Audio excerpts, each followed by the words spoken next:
Hello and welcome to today's HME News webcast sponsored by Brightree. I'm Christina Thronson, publisher of HME News, and I'll be serving as your moderator today. I'm really excited to welcome Brightree's Head of Product, Addison Paramount, and Vice President of Product Management, Sudha Saridi, and MedSource's COO, Natalie Gallivan, in a discussion driving efficiency and cutting costs, the role of AI in today's healthcare landscape. During today's session, our trio will share how modern AI is helping healthcare organizations improve patient onboarding speed, support informed human oversight, and build smarter automation over time, driving stronger operational and revenue cycle performance, starting with cleaner and more complete data from the very beginning. Before we get started, just a couple quick housekeeping notes. This session is going to be recorded and it will be available for on-demand viewing. Please feel free to submit your questions at any point in time during that question button right here in the webcast. I'll present as many of those questions available to our speakers during the Q&A portion following the presentation. So with that, Addison, I'm going to hand it over to you to get it going. Wonderful. Thanks, Christina. I really appreciate that. And for all of you that have joined, welcome to the webinar. We are really excited about this discussion. Think of it as a fireside chat amongst friends in the industry, where we're really looking forward to sharing with you a perspective that we have. But I think the most exciting piece will be the feedback and questions that come up as this discussion goes on. So get ready to fire away those questions so we're prepared at the end there to answer a few of those for you. And Natalie and Sudha, we're just excited to kick this off and get going. AI has been a topic you can't avoid. Doesn't matter what media outlet you like, doesn't matter what friends you have, it's been talked about on every platform. And in healthcare, there's a need for us to ensure that we are moving at the speed of technology, but being thoughtful with governance, privacy, and how we manage data. And this discussion will allow us to take a peek into not only how technology is evolving, how companies in healthcare are leveraging it, but also using Natalie as a point of reference as a customer who can talk through the impacts and benefits that it's had on her organization. So we'll dive right in. As AI is everywhere right now, but from an operator seat, it can feel overwhelming. You know, customers have shared that with us. Natalie, when AI was first introduced, at MedSource, what are some of the challenges that you were trying to solve once you started hearing about some of the capabilities that could be leveraged with AI? Yeah, so we were looking for a solution that could help us organize the information that we were receiving and also process that information in a more efficient and organized way.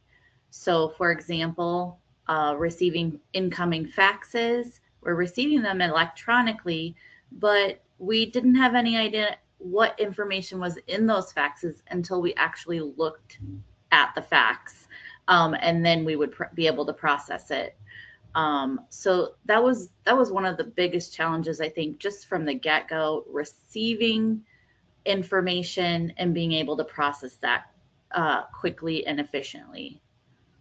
Yeah, we've heard that quite a bit too. That could feel that pressure could really start to boil. What were some of the other challenges or opportunities you may have experienced? Whether it's strain on your staff to manage the amount of faxes that were coming in, and some other areas, were you being pulled by compliance or even growth? Were any of those some of the pressure points that operationally you felt? Yeah, definitely. Our staff was feeling a lot of pressure.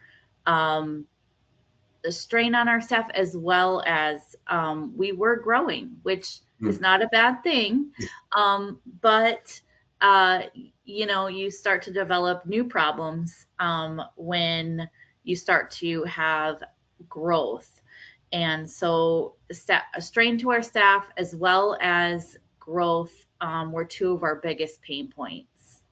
Yeah, that makes a lot of sense. And Sudha, just for you, just to piggyback on this question, I know as the VP of product, you've heard a lot of feedback from customers.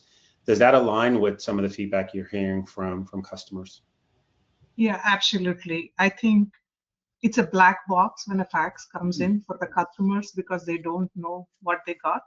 they don't know if it's a new referral that they have to act on immediately, or if it's an information that's coming in subsequent to a request to a provider or a payer, or if it's a cruise request or a cruise pamphlet that you just spam. So uh, the inability and the uncertainty of what's coming in through, and I think the constant anxiety to look for information in that unstructured format definitely adds to everything that Natalie just said. So I think focusing on solving that upfront problem and trying to provide more clarity on what's coming in, who is it coming for, why is it coming, adds a huge value to the, not only to the intake process, but through the entire life cycle of the order. Yeah, well said. Well said. I think, as both of you have really mentioned so well around those challenges, and you're absolutely spot on to that there is a black box when it comes to content coming in and how to expedite and speed up some of those workflows.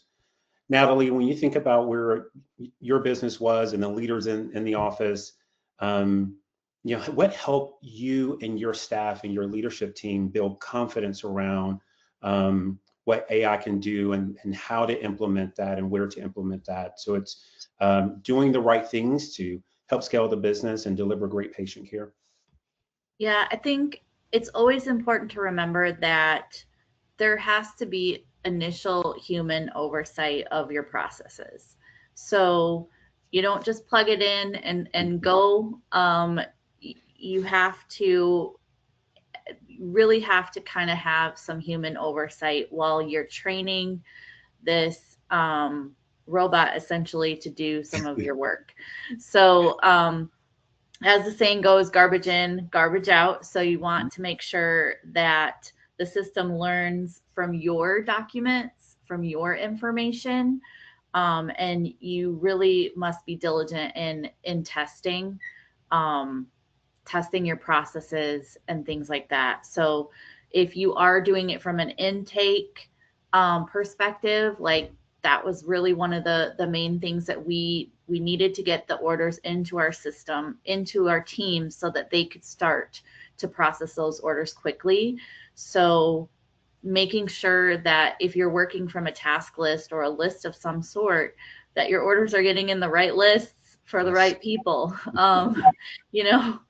and also that the information that is being processed is correct, that addresses are going in correctly, phone numbers are going in correctly, just really being diligent in understanding where errors are occurring, and if they are errors in the documents that are coming in or in how the AI is reading the documents. So we all know we get those files that have really terrible handwriting and we can't even read it. So you can't expect that AI is going to be able to read those things either. Yeah, that's a great point. I feel the human in the loop element is such an important and crucial part of just building that confidence and then just getting those proof points for the team. Natalie, just continue with you on pull a thread on this question here a little bit around, as you've worked through that, had humans in the loop, anecdotally, what were some of the feedback from the users and how they started to adapt it in their work and probably make them more efficient? Yeah, I mean, I do feel like efficiency wise, if you are tracking KPIs like your, order creation date to your delivery date, or even your order creation to when you're able to contact that patient,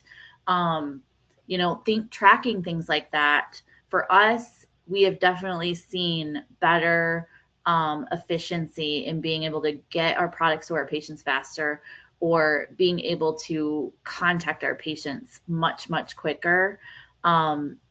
In our business, depending on what product lines you're in, sometimes speed, it is a big asset to have. If you can deliver faster, you're gonna secure more business. Yeah, well said. And Sudha, for you, just continuing on this same kind of theme, in your seat, what are some of the signals and what are the guardrails that matter most for customers that look to trust AI and roll out some of the solutions that you developed?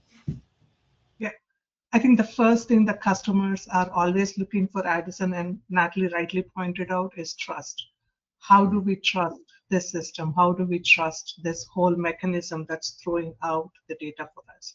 So I think some of the guardrails that we want to think about is strong traceability. So when you're giving out data, when you're giving out the outcome of your AI processing, I think we need to be transparent in providing the traceability, so to map out and say, this is where we received, this is how we thought about it, and this is how the outcome has come. I think having established confidence scores and having established transparency on the accuracy, I think is a huge factor for customers to build that trust. And I think the most important thing is not just telling what AI can do, it's also emphasizing what AI cannot do in certain scenarios, or what's not addressable. So that's, I think, some of the guardrails that we have to build when we think about building trust. Second thing, both of you rightly called out, is the human in the loop. I think customers and the users who are using this, they need to have acceptance of the automation, in the sense that they need to be in the loop. Humans need to be in the loop before they approve and kick off extensive automation processes downstream, because bad data upstream only multiplies bad processes and bad outcomes downstream. So it's very important for us to keep the humans in the loop, because there is a conscious and validated decision that happens before they move forward.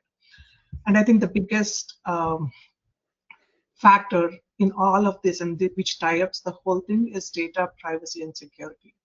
The biggest thing customers always ask us is, how is my data used? What is the patient's data used for? And what it's not. So I think having those guardrails around established data governance rules, having that transparency on security and privacy, and communicating on what's happening with the patient's data, I think that builds that factor of trust, and also the continuity in the ecosystem of what's happening with the patient data when it's getting processed through AI.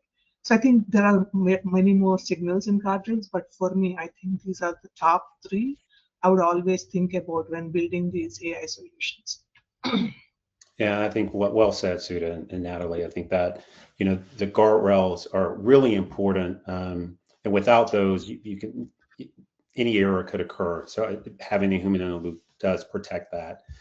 Natalie, I want to turn it back over to you. And admittedly, this is a topic that we hear about, we read about, and it's around labor shortages. And the power of AI is helping in that regard. But from our perspective on Brightree ResMed and leveraging AI, it really is more about efficiency and patient care. So cutting staff isn't really the answer for most HMEs. How has AI helped scale without burning out your existing staff, but also help you scale without having to replace your staff? Yeah, I definitely think AI obviously can't set up a CPAP or deliver equipment. So there's a lot of things that we have to be very hands-on.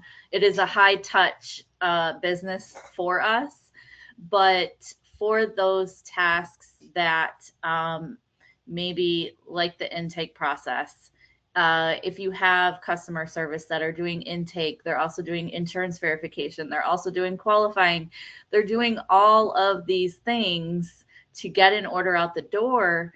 If you can shorten that processing time for them or make it a little bit easier for them, those are things that can help relieve some of the stress on your staff, and also make them a little bit quicker. Maybe they get a few more orders completed because they are not having to hand key in all that data by themselves, or upload scans, things like that.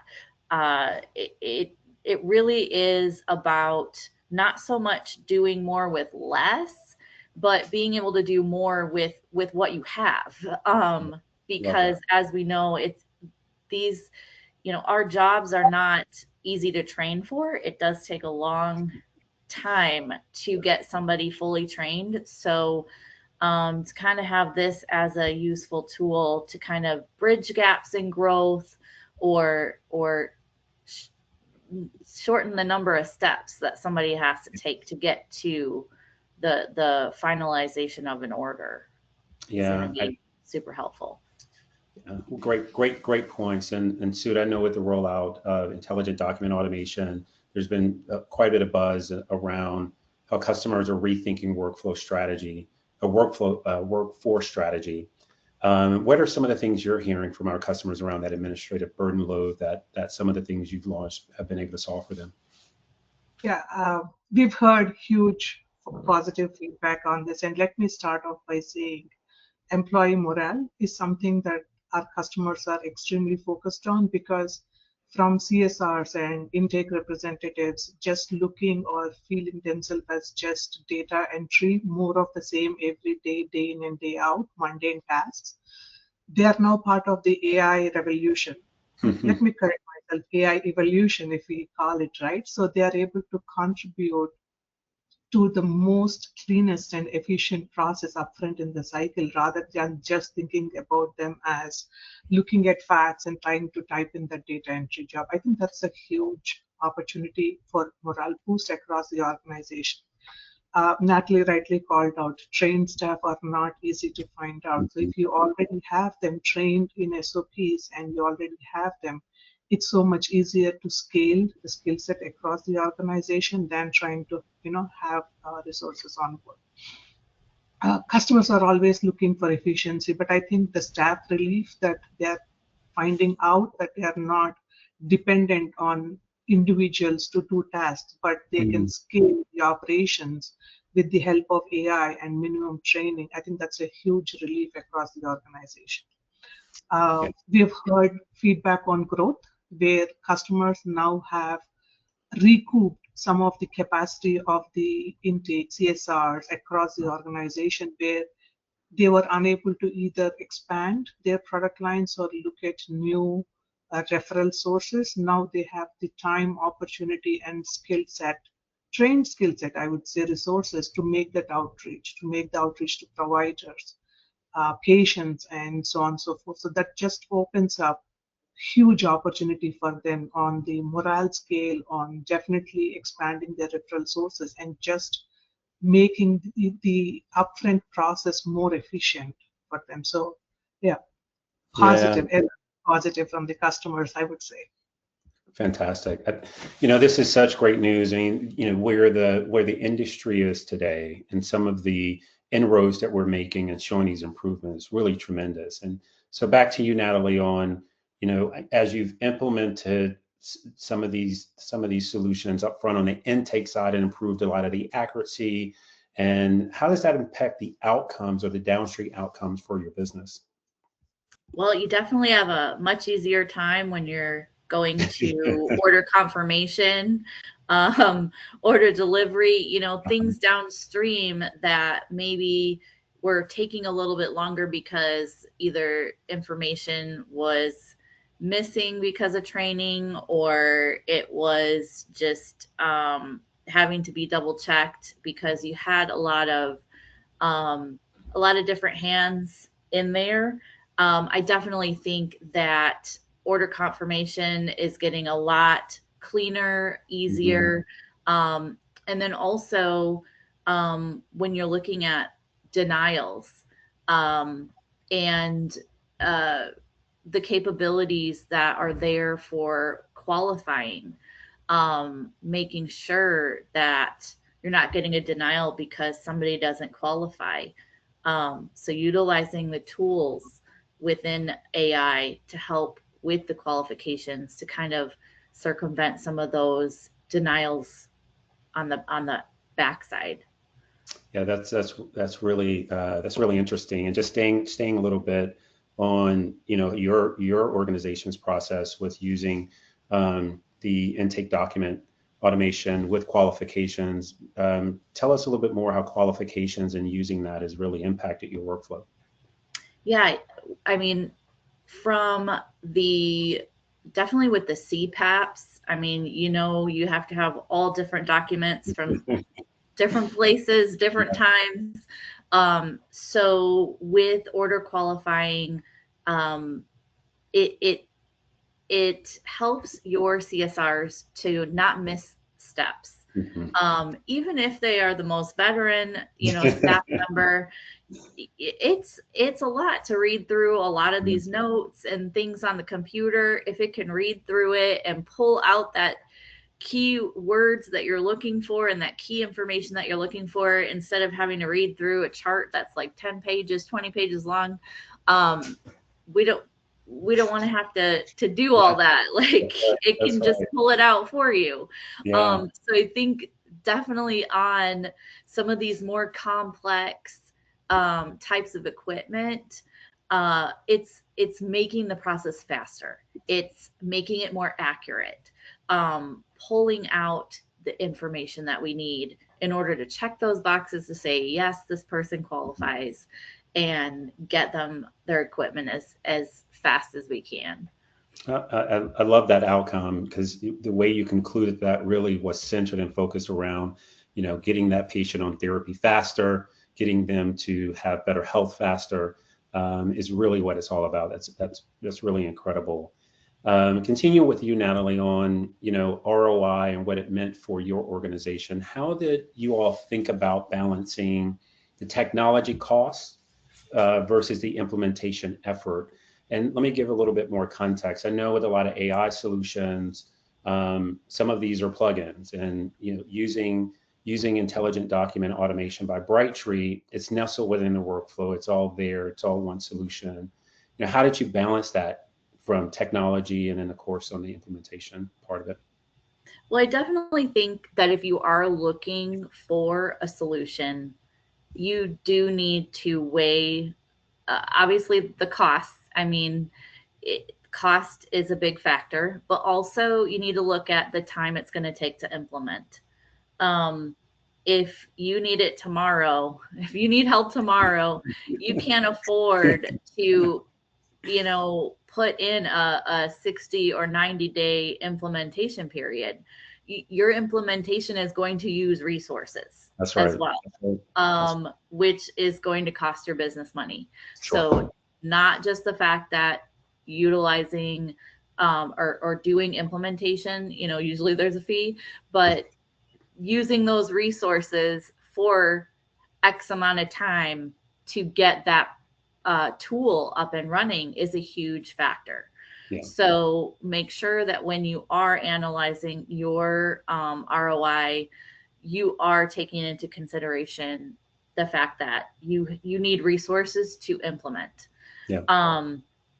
But a return on that investment that you're making, if you can speed up the process in which you are delivering, if you are doing more orders in a month than you were before, utilizing the same resources that you have, it will exponentially return on that investment that you're making. But I think that you also have to be smart about it, and you have to really look at your business and say, I can't afford to do a 90-day, implementation. I got two people that can work on this. It's going to take us forever to even start. So look, if you're looking at multiple solutions, definitely consider that as part of your decision.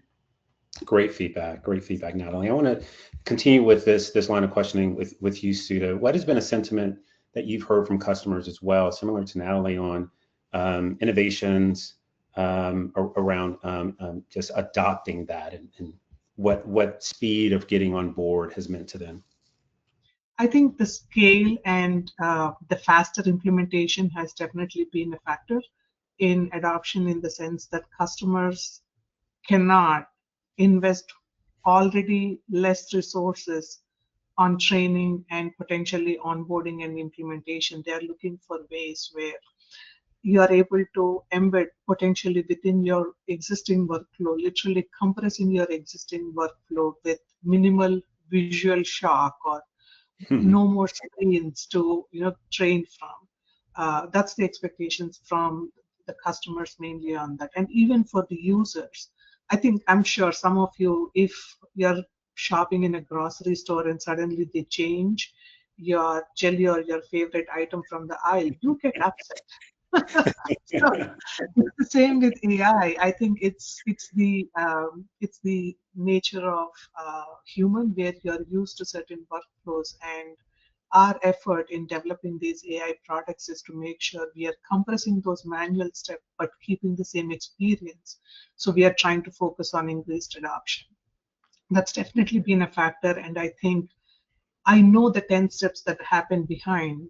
I just don't need to do them because AI or the system is doing it for me and I'm getting there faster. So that's the trust that AI can build for increased adoption. I love that, and I love the grocery store analogy, because yes, if I do go to my local grocery store and something's moved, I'm confused and lost, having to relearn. In product, we often talk about that cognitive load and trying to reduce that for our customers as we build. And Sudha, you hit the nail on the head. It's so true. And Sudha, I want to stay with you for another question around technology, and then Natalie, same question for you. We're all of us are in technology. In some cases, people adopt it fast and love it. In other cases, there's some resistance. And technology only works if folks use it. So Sudha, to you first, on the AI solutions that you've built at Brightree, including intelligent document automation, what has made adoption easier for some certain folks? And in some cases, what has made it challenging? I think the biggest factor, like I said, that we consider is what is the problem we are trying to solve. It's not so much about what cool and jazz things that we can build with AI. It's what is the focus and what is the problem I'm trying to solve here, right? So that's absolutely the factor that we begin with, and we are trying to look at the multiple facets of order processing that comes in. So Natalie, as you called out, you may have multiple referral sources that behave in multiple facets. So when I'm building AI solutions in Brightree, I have to think about not just one traditional form of intake that I'm solving. I have to think about the entire system, entire ecosystem, and see how I can build solutions where it remains same, consistent, and the experience that I was talking about a few minutes should not be different based on a product type or a referral source or whatever factors that come in. This, I think, just the mindset of having that thought process and keeping the user in the center of building products and building the experience has helped us in that increased adoption. Like I said, it's not to do more and give more, but I think it's to minimize the amount of steps that they have to take in the process. I think definitely the coverage that we have across the country and the different SOPs that each of the customers have, and different products and insurance and different methodologies. The product we build we want to make sure it works for all of them, but sometimes there is a difference in approach where some businesses do something different. So there's definitely that feedback where we hear that, hey, this is fantastic, but can we have B before A? And it's just something that we have to work through and see what makes best sense for everybody in the process. So that's been, I think, the thought process when we build, and I think it's focused on scale.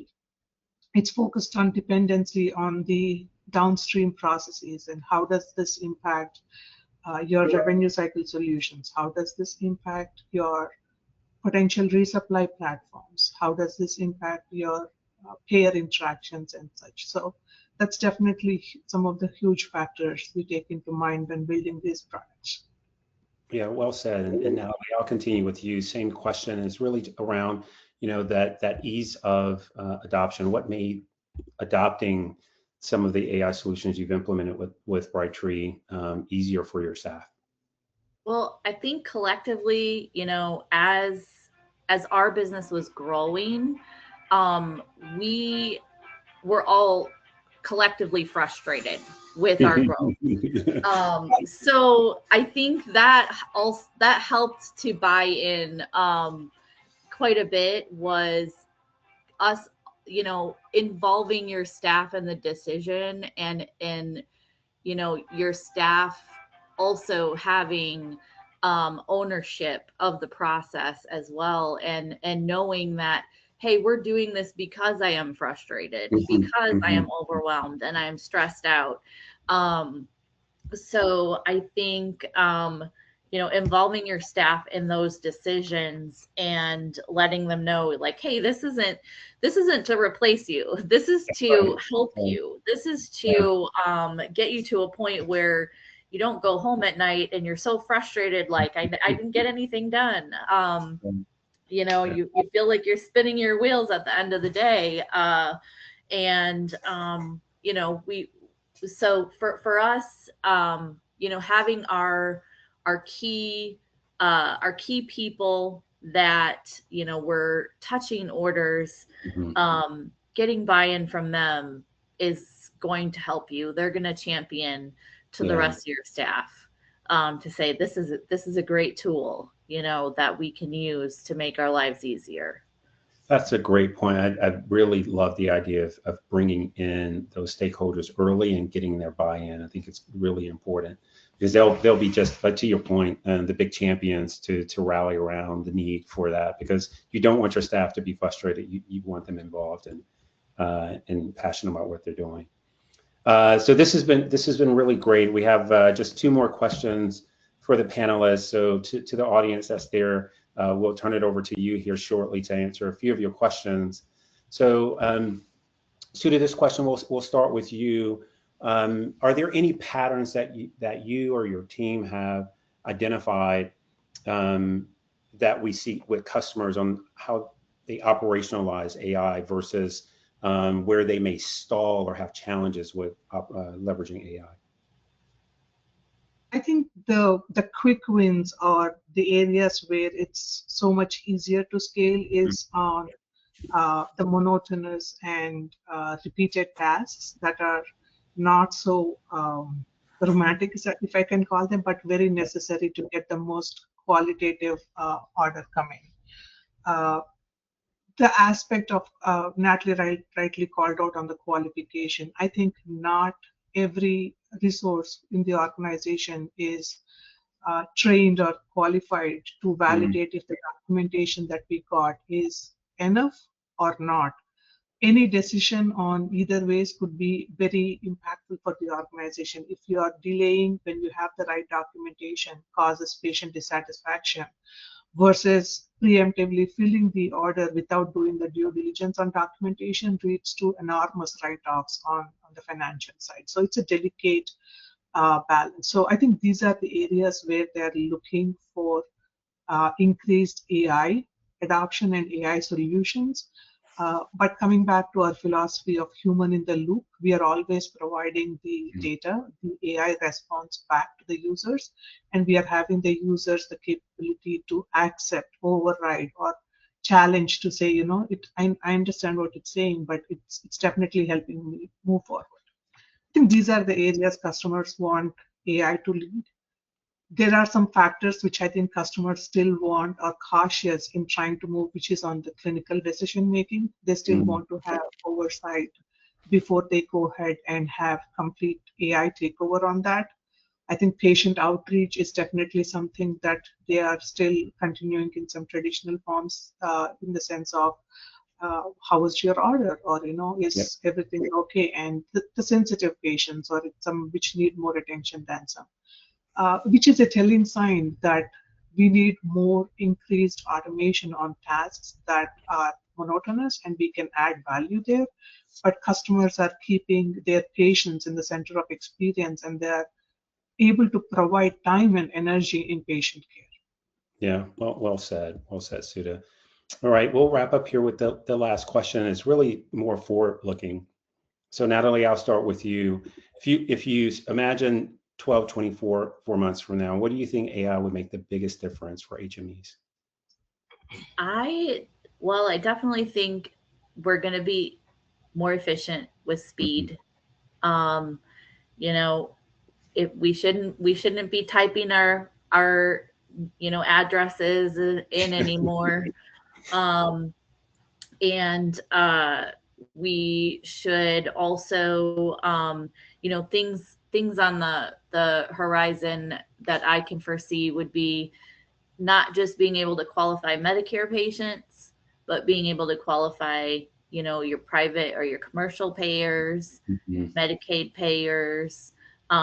So just kind of buttoning up those qualifications. Obviously, Medicare is going to be one of the easier ones to do, but then we get regional, and there's a lot of, you know, other payers that we can dig into and qualify. So I think you know, hopefully we're passing all of our audits, and you know, we're not scared of those audits anymore, because we know going into it, when we deliver something, we know we have everything that we need in order to get paid and to stay paid. Great point. Great point. Well said. And then Sudha, we'll close with you for this last question and turn it over to Q&A.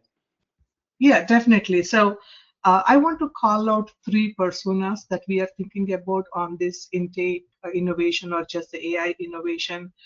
Definitely the patient is in the center of the care system. I think the modern patient or modern consumer is more aware of his healthcare needs, and potentially some of them may be comparing this to an Amazon-like experience. So if you've placed your order and you are expecting it, I'm sure some of us go back 4 hours later, there's my order. So when the patient walks out of a clinician office, they're already expecting, okay, somebody is processing my order. I should be communicated 4 hours or 2 hours, right? As opposed to in the past, like you get your order, it's sitting in the fax queue, and the patient potentially calls. You potentially are not recognizing the patient because you don't know them. So it's trying to address this modern patient and keeping them happy, keeping them feel cared for would be part of the AI innovation we are thinking about. It would be a miss if we didn't call out the provider. There's definitely, I think, user burnout here, but there is also a provider burnout on the documentation side. So working with providers and giving them an opportunity for quicker response, or easy approval process, easy signature process would be phenomenal, because I'll give you a quick example. Dr. Smith, he sees the patient today, puts in an order. The order qualification is not done until 2 days, and then he's only looking at patients on a Tuesday and a Thursday. So you're missing that window. And when he comes back and there is a request form from Natalie sitting there, he's like, I don't recognize this patient. So there is a lot of delay and context switching that happens for providers, where it is very difficult for them. So getting that request back to them when it is still in the context for them, and they're able to get the documentation back. So I think innovation on the provider outreach, provider documentation requests should be in the mix as well. And I think biggest thing is definitely the consumer, where you're able to get potentially the cleanest and most efficient way of getting your intake taken. That sets the tone for you going in your fulfillment, having predictability on your claims and patient responsibility factors and things like that. So there's a lot of focus on these 3 areas. But if you were to ask me to sum it up, I would say the focus would be on compressing the order to cash time for the consumers and keeping that patient happy in this journey. So yeah, that's great. That's wonderful. All right, thank you both. And Christina, we'll turn it over to you to moderate us through our Q&A session. Yeah, thanks so much, guys. That was wonderful. Before we jump into the audience questions, I'd like to call everyone's attention to the screen. We've got one question just for everyone, if they could give their quick response on that, and then we will hop into the questions and for the panel. All right, while that's going, our first question: does your organization have an AI governance committee, and what roles or credentials are important to have represented in that group? I can take that, Addison. Okay. I think, yes, we have AI governance in our organizations. Just going through the journey of building 2 AI products, I have met my fair share of legal and compliance team more than I would prefer. But It's a very important aspect of launching AI products today. Who comprises of this team? It's heavily driven by the innovation, the product innovation team, but we have legal, we have engineering, we have marketing teams, we have commercial leaders, and we are also constantly in touch with our customers who ask us the right questions and who champion on what the customer needs are. So there is not one silo of team that's working in this AI governance. It's across the organization. Yeah, great Hope answer. that answered the question. Yeah. Yeah, I think that's very important. Addison or Natalie, anything you wanted to add to that? I would just say that it's important that if you are, discussing AI with a software company, that you make sure that they do have the things in place that protect your business. So Agreed. Thank you Agreed. both so much Nothing for that. additional from me. Super. The next question we have is, does intelligent document automation have the ability to qualify? Sudha, I'll let you Good take that one. question. Yeah. Yes, we are in the beta stage of the intelligent qualification product right now. We are soon targeting to get that to GA, and we'll be happy to do customer demos, and whichever way you want to make an outreach, we can definitely do that. Yes, we are super excited. We have seen phenomenal results in the beta process. We are expanding not just Medicare, we are also thinking about commercials. We are also thinking about more products. So happy to talk more about that. If you are at Medtrade, definitely stop by. We can do a quick demo for you, or we can definitely do training sessions right after we come back from Medtrade, and our sales or product people can definitely show you more. Thank you for the question. On a lighter note, Addison and my team always laugh. If you get me started on that, it's going to be a 2-hour conversation between us. In the best way, though, it's the best The best conversation. way, yeah. Yeah, in the best way. It's as a product leader, you're always excited about products you launch, particularly the ones that really deliver this kind of value. I just want to add to what Sudha said. At Medtrade, we will be announcing all of the payers and all the products that are available commercially for qualifications. So we are only 7-10 days away, 2 weeks away, or something like that for Medtrade, where you all will hear the general available announcement for qualifications, but it is there and ready to go.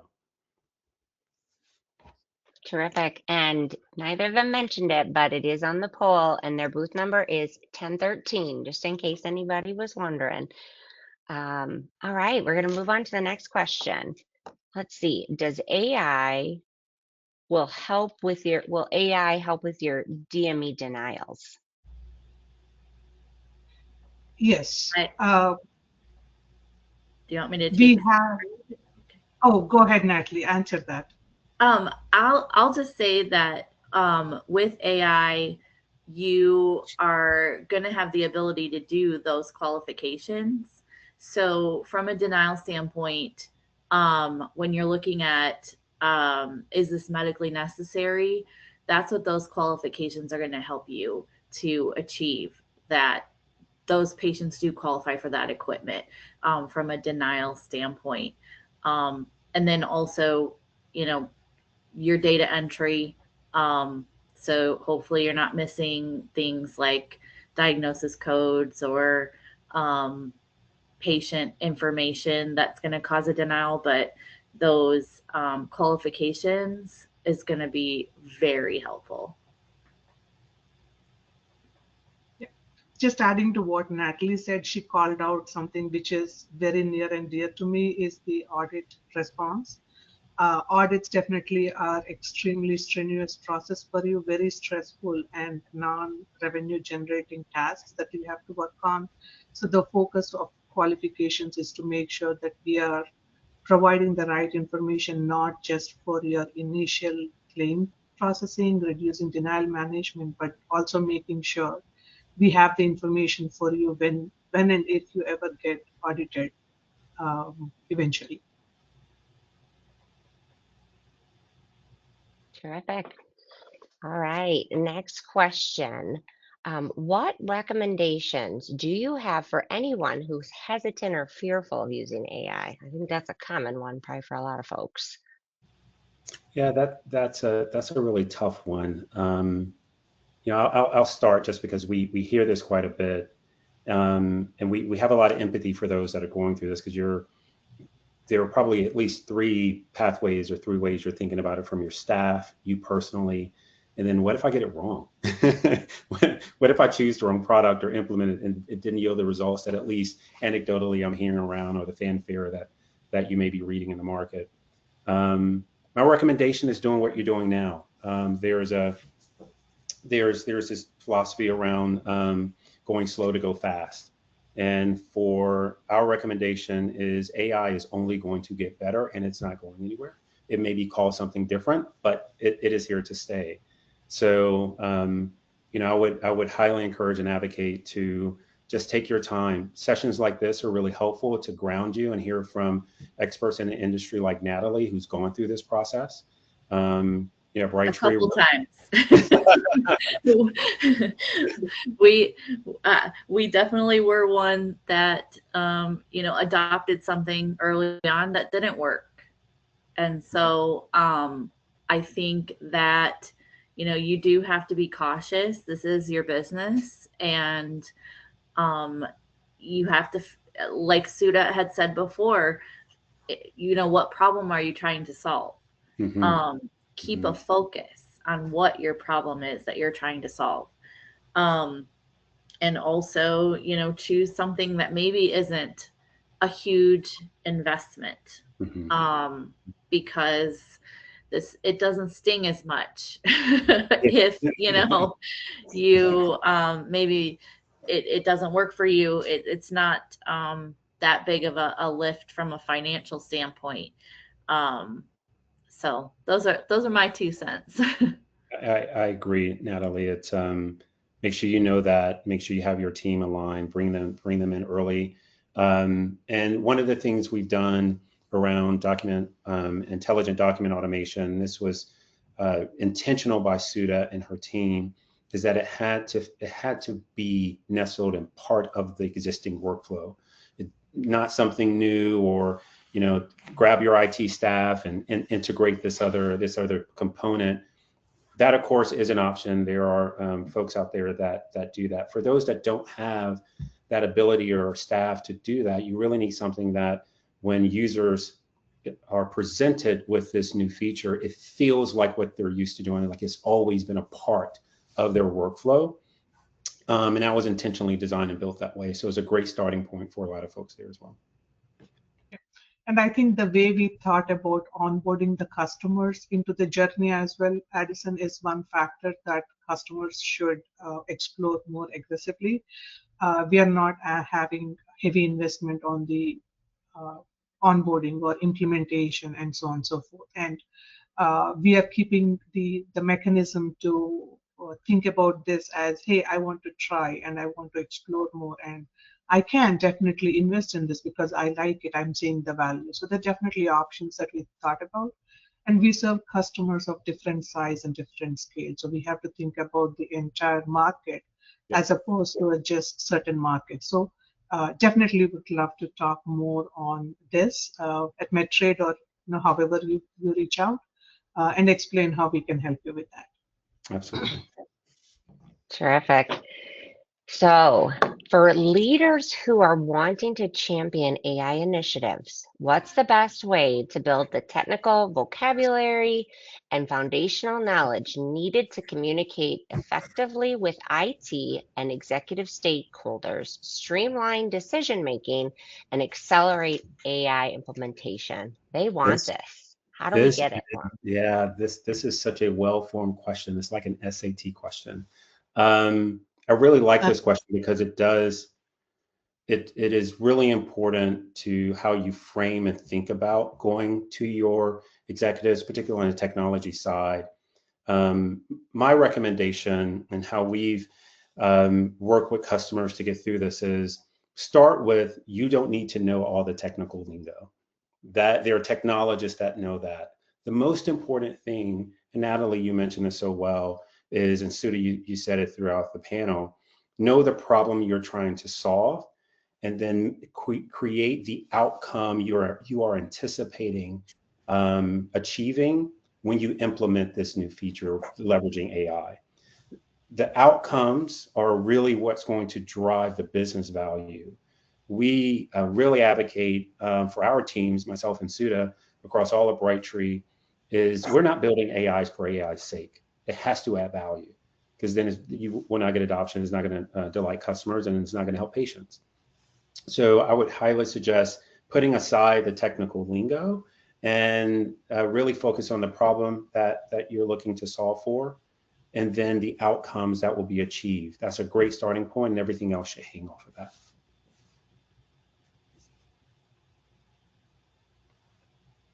Anyone else have any thoughts to add before I go to the next one?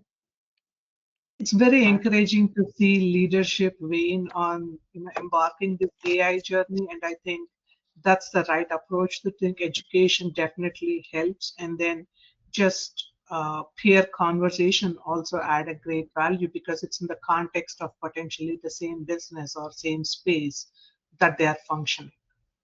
Yeah, and I think as a leader, you have to lead by example. So your buy-in to it is also going to be a buy-in by your team, but also keeping them involved. Not just surprise, we have AI. They, it may not go over so well. I know definitely when we started having talk about it, there was definitely uncertainty among the staff. So it's something that, staff may see a black cloud over it. So you need to paint that picture for them that says, there is, there's a place for it, and it's not a replacement. It is a tool to be utilized to help the staff. I think that's real for sure. We have question. We have time for maybe one or two more questions I've got here. Any questions that we don't get answered, we will provide those to our presenters so that they can respond to those after. How can AI help with warehouse and inventory? Also keeping track of loaner equipment we loan to clients. Yeah, I can answer the first part for sure, and then Natalie, I'll let you weigh in on the second one. I think it's the journey of the intake that gets us, and combined with qualification, that we are getting to fulfillment much faster. So when you're putting your items on the order, you're not holding them hostage while you're also waiting for documentation to flow in. An example would be that you're trying to put a serial number on the order, but your system is telling you it's out because it's on a it's logged in on an order, but you go into your physical inventory and you're like, I see 3 items. What do you mean I don't have items here? So it's a problem that we all face on a daily basis. So I think compressing that intake cycle where you're trying to associate an item to the fulfillment time provides near real-time accuracy for the inventory. And the other aspects of providing transparency, if I think about it, it's like peeling your onion. We are trying the first big problem, solving for it, and then getting to the next. When we have cleaned up the intake, I'm going to clean up and identify and surface the big problems that are in the pipeline and start addressing them. So Natalie, do you want to weigh in on that? Yeah, I think there's also, what Sudha said, and to kind of build off of that, there are tools that are available now, like e-purchasing, that can help. I know we utilize the e-purchasing, and that will, if you're doing drop ships or if you're receiving it into your facility, it can auto receive those items so that when they are delivered to you, it's receiving it, which can help on the inventory standpoint. You don't have somebody manually having to receive those items in order to put them back out. The other thing would be mobile delivery on that. you can automate some of those things. Again, when we talk about automation, you want to go through your process and test and make sure things are correct before you're automating. But the mobile delivery can automatically confirm or take those things from your inventory as you're putting them out into the field, or as you're picking them up. If you have items that you're picking up, those are a couple of things that come to mind that may be available right now. And Addison, you probably know better too, as to if there's other things, or if things are on the horizon that. Yeah, that's yeah, good call out, Natalie. And there are, and we would be excited to walk through this either in a one-off session, or of course at our MedTrade booth 1013. We would love to be able to walk through this in person and talk through that with you as well. Great job. I have one last question. I know we've talked about lots of different roles in which and how this can help support your business. But the last question I'm going to put out here is, how does AI help me in supporting my business with staffing challenges? So if everyone, maybe if you have a favorite thing, that would be a super way to end it up. Natalie, let's start with you. This is closer Yeah, to so staffing challenges, I feel like this is where I live. But